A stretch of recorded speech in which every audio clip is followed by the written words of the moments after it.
What's up, guys? This is Ninja on a Ninja. I am recording a video because this is sad.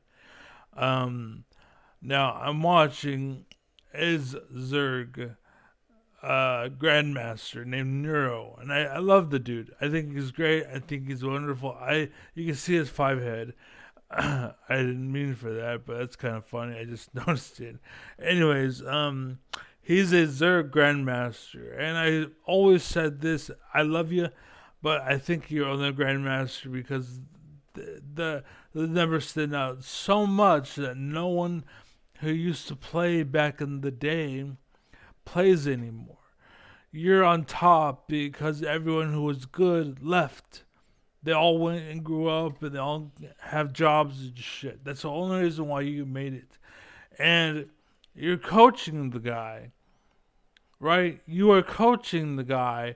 And this right here is what made me decide to make this a video. Because how the hell are you going to coach somebody while you have the enemy's vision on? You see what they're doing. You see what they are doing. You don't have that in a game. That alone makes me like to me, that would basically mean lessons over. That's cheating. It's like playing poker with both hands revealed, and you're trying to give them like, no, what you should do is bluff and call his bluff because he only has a 6 and he doesn't have You don't know that. You don't know what he has. That's part of the game. You don't know what they're doing. That's why you scout.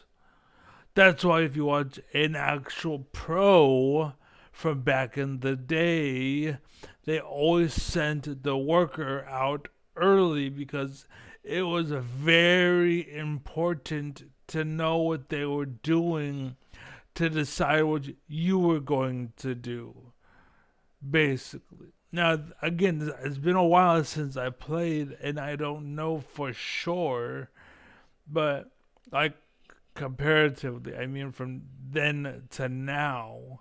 But I would imagine that scouting's probably still pretty fucking important. And what's crazy is because me personally, I'm kind of a what's called I already know the word. I don't. I'm not the best at StarCraft 2, and I know that. Okay, the fact that I made it to Grandmaster was kind of sad to me. And the reason why is because I'm a jack of trades. That's what it was. Because I could do the same thing in Warcraft 3. I could do the same thing in StarCraft. I could do the same thing in WoW, World of Warcraft.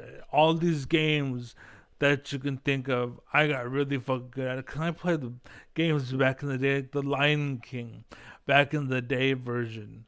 You know what I'm saying? Kids literally killed themselves because that game was so hard. Not really. I'm just playing, by the way. But the point was, those games were really fucking hard.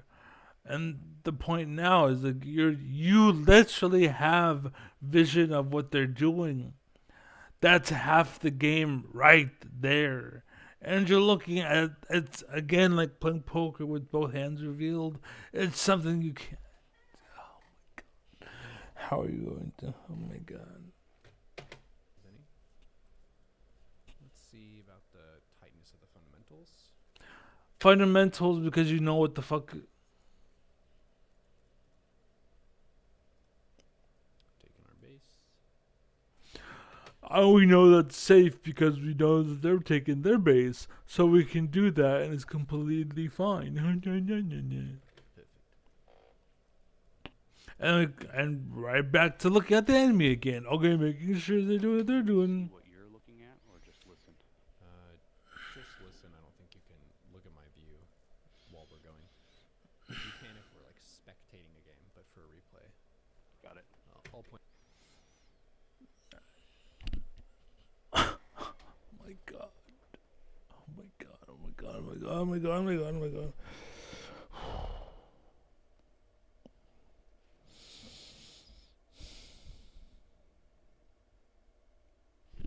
How is this a lesson? You don't even have the game open so you both can see.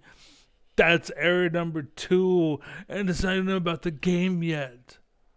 Not one. We haven't even stepped into the mechanic. Oh my god, that's already error number 2 as far as you personally. Like you're trying to coach this person, and you're just viewing the game alone. And just listen to me. Yes, that's exactly how I learn. Is I listen. Point out anything in pause if there's something crucial. Oh, if there's something crucial. Yeah, but I'm gonna only listen until there's something crucial. But I'm gonna charge you for the full hour, by the way. Okay? This beginning. But Stupid. I ended up getting to at least like the mid game, I'd say, before it all went south. So, telling Neuro we lost. That was a mistake. See, I personally wouldn't want to know that. Just keep it all shut up. Shut the fuck up. Let me just like if I were to really break it down, I would. It would have to like in order to explain it, I would have to tell you where you fucked up, basically. Like, I see. You fucked up right here because you didn't get your gas at this point. You should get your gas at this point, and because you didn't gas at this, because you didn't get the gas at this point, at like 4 minutes from now, you should have 4 mutalisks, not literally, by the way, but you should have 4 mutalisks. But because you waited so long, you only have 2. And so now he was able to beat your mutalisks when normally you should be able to beat his army, but you didn't. You know what I'm saying? Like, I should see it. Stop looking at the. Ugh. This might be a little pedestal there Now you can see it because if you want. that's one thing that I forgot about the Zerg. They didn't send the worker. They sent the Overlord. I forgot about that, but that's true. That is very true. The point that I had, the problem that I had, was what if, like, if I were a Protoss, you know what I would do? I would expand, like, normal. I would do this normal opening, but let's see, he's blue. His money is low. He's probably got a few buildings down. But the point is, I'd have gateways being presented up front. And I just pump out. Because my game tag used to be a lot of Zealot or some form of rendition of it. And I would just floor you. Like, if I was playing Neuro, I would floor him. That's where we got area number 2, but. Getting your queens. Do you normally pull off gas after link speed? No. Okay. I would strongly advise doing so just because it allows you to afford all the things that you need for 3-base eco. Pull off gas. And then inject main creep natural. And then first inject of larva is made into drones, which refill gas, and that's at around 330. Cool. Pretty. Yeah, that'll give you a lot more just oomph in getting your third base and then getting that third base saturated. Okay. Protoss, just kind of breaking down the fundamentals of the matchup, because they have Chrono Boost and they can Chrono Boost probes, they tend to pull ahead of Zerg in worker count in the 2-base phase. Zerg ends up Wait, what? Protoss oomph. Cool. Pretty. Yeah, that'll give you a lot more just oomph in getting your Okay. third base and then getting that third base saturated. That's more of a Zerg alone thing. I don't know. I played random, so that's. I wish I knew Protoss, more, just but kinda breaking down the fundamentals of the matchup, because they have Chrono Boost and they can Chrono Boost probes, they tend to pull ahead of Zerg in worker count in the 2-base phase. But Zerg ends up pulling ahead in workers once they have their 3 bases injected. So once you have the 3 bases injected, that's why Protoss rather. I would invest in early economy so I can prevent that from happening, keep you from the whole reaching kind of that thinking point. behind why this 176 gas is not doing anything for you right now, and you can't make any gas units. So just cutting that and then only getting gas when you're ready to start working on your lair is going to mean that you're just going to be more ahead versus Protoss in general. No, that's not true. Like, you can say that that's true as far as building in basic units, but the problem is it stops you from example, 5 ghosts just boop. Like boop, or 4 Templars. I can make 2 Archons with my early attack of Archons and Zealots, for example. But I don't know what the hell he's doing. And then one of the things that's like every diamond Zerg does this, under making queens, you should be having a plan to get 7 queens every time, no So exceptions. I have a question. Every time, no exceptions. 7 queens. My basic rule was 2 a base, 2 to each base. So mine was 6. He's saying 7. Save 7's more of a, I would say, more greedy, but I guess it doesn't matter too much. What is the balance between making sure you're spending down all your larvae, especially in this beginning stage, versus prioritizing the queens? Because I've heard people say in the past that you never want to have larvae sitting on your hatch at the beginning. Is that just, well, you messed something else up and that's why you're in that position to begin with? Or how do you make that choice? Yeah, you're correct in that you should spend your larvae before you make queens. You would have more money to make queens if you pulled off gas. So you're actually doing a good job spending your larvae. It's just the resource imbalance of having this 244 gas. If that was all minerals, you would be able to be cooking 2 more queens constantly. So the first queen of the natural. So that I think is error number 3. Basically, because you don't play like me, I am going to stop you from playing your way and instead talk you into playing like me.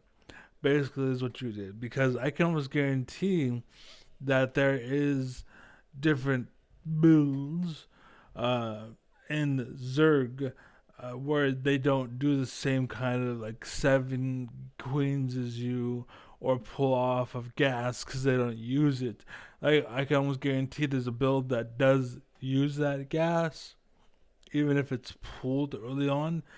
The problem with I don't think you can ever say it's a problem to have a pool of gas, but at the end of the match, if you lose and you have like 800 gas, then there's something happened. But generally speaking, having a lot of gas is not a problem because you could dump it into tech units, which is good. As far as minerals go, again, I can understand you generally want to keep that towards 0, and there's no reason to ever pool minerals, but the same is not true for gas because you could dump it and you only can get so much, but minerals you get a lot of. So especially lately when what's it called? They got rid of like I would say 80% of the aggressive builds in StarCraft. They removed 80% of them. So because of that, economy greed is generally what's it called. You smile upon it, I guess. But you still can't do greed. You still can't go for the throat. Go for the throat. I tried to say it, but I fucked my ability up to say T. T. She can start with tumor, and then the queen in the main. After she injects that first time, I like to just pull her to the natural, so you have a group of 2 queens at the front really early, and then you make a 3rd queen in the main. I hate that. I hate that so much. Your natural is the front. Like they made it so turtle friendly. I hate what they did to this game, man. It used to be risky to expand, and nowadays it's like how he said to have 2 queens at the front. It was never the front. Like you could be hit on the 3rd, or they could hit your main base, or they could hit your 2nd base or 3rd base. It was like, I would say half the maps, maybe half, like 40%, were like that, where it's more like you have a safe base, and natural was your front, and your expansion was kind of risky. Like they get hit your expansion or your natural. But outside of those maps, they can hit at any base at any time. Whereas lately, it's almost like playing like how I used to play flyers only, basically, just to attack the main base. But by then, because I'll write this out too. shut up. Do you know what time you're supposed to go to adepts? You a lot. Okay. Sweet. Yeah, this should make you a lot stronger at defending stuff. They go to adepts. Okay. So, yeah, Stuff. this is a noob Protoss. I know because why are you killing like in this point? This is what okay. This is I think this will be the ending right here. Um, this shows me that up till diamond or down, we'll say down till diamond, from up there down till diamond, it's garbage, basically. The reason why look at what he's focusing on, and look at what he's defending or what he has to go against, They go to adepts. right? Stronger at defending. Like I think that adepts hit for 20 each, so it's 20-40 dead circling, 20-40 dead circling, 20-40 dead circling, right? And against a drone, I think they have 50 HP or 80 HP. I don't remember. It's been too long. Stuff. Point is, there's only like 6 drone or zerglings there. You could, furthermore, you can actually choke them. Like, look where your units are. Look where they are. Let me use the mouse for this. Look at this. Oh shit. Look at this. Stuff. You can't go right. Like, you could have walled this off and been attacked at 1 or 2 zerglings at a time. Or if they had run around to reproduce, you could have easily boom and killed them, and then started killing the drones after. And he had to make more zerglings to stop you, or he'd have to turn his drones around to attack those whatever the fuck they're called. But instead, he's like, I'm gonna run around and just attack your drones here, and they ignore it, and they act like it's completely normal. Like that fucking blows my mind, dude. I'm so glad I fucking quit that game. I'm so fucking glad I quit that game. It's so trash. It's so garbage. Just what I saw. But anyways, yeah, that's why I quit StarCraft. They removed aggression. The community itself, I think, is pretty damn bad. Because the game has rewarded greed so much that people don't look at the thing I just pointed out as a thing anymore. Like no one cares. That's how greedy this game has become. So, yeah. And honestly, that's exactly why America sucks today. Is because like the shit, it's just everyone takes everything for granted, and the other nations, or the world just has to be like, oh, blah blah blah, and then fucking lie about shit, and they believe it. And they could, because you take everything for granted. So fuck it. Why not? It can be true. Fuck it. Might as well. Right? So, anyways, thank you for watching. Anyways, that's it. Take care. Keep peace. Have good and peace. Whoops.